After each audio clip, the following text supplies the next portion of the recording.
শামীমের দেওয়া তথ্য মতে 12 নভেম্বর 2025 তারিখ দুপুরে আশরাফুল যখন পুরোপুরি অচেতন হয়ে পড়ে তখন জরেজ আশরাফুলের হাত দড়ি দিয়ে বেঁধে ফেলে এবং মুখ কস্টেপ দিয়ে আটকিয়ে দেয়। জরেজ এক পর্যায়ে অতিরিক্ত ইয়াবা সেবন করে উত্তেজিত হয়ে অচেতন থাকা ভিকটিম আশরাফকে হাতুড়ি দিয়ে এলোপাথারি পেটাতে থাকে।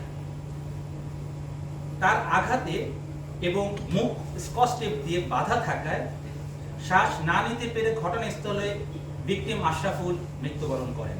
একই ঘরে জরেজ এবং শামীমা সেই লাশের সাথেই সেই রাত্রিটি যাপন করেন। পরবর্তী দিন অর্থাৎ 13 নভেম্বর 2025 তারিখ জরেজ নিকটস্থ বাজার হতে চাপাতি ও দুটি ড্রাম কিনে আনেন। জরেজ চাপাতি দিয়ে লাশটিকে মূলত 26টি টুকরো করেন এবং দুটি নীল রঙের ড্রামে ভরে রাখেন। দুপুর 2:52 তারা বাসা হতে রওনা করেন। লাশ ভর্তি ড্রাম দুটি হাইকোর্টের পানির পাম্প সংলগ্ন একটি ফাঁকা জায়গায় প্রধান সড়কের পাশে একটি বড় গাছের নিচে রেখে তারা অতি দ্রুত হাইকোর্ট এলাকা হতে একটি অটোযোগে সায়দাবাদের উদ্দেশ্যে চলে যান।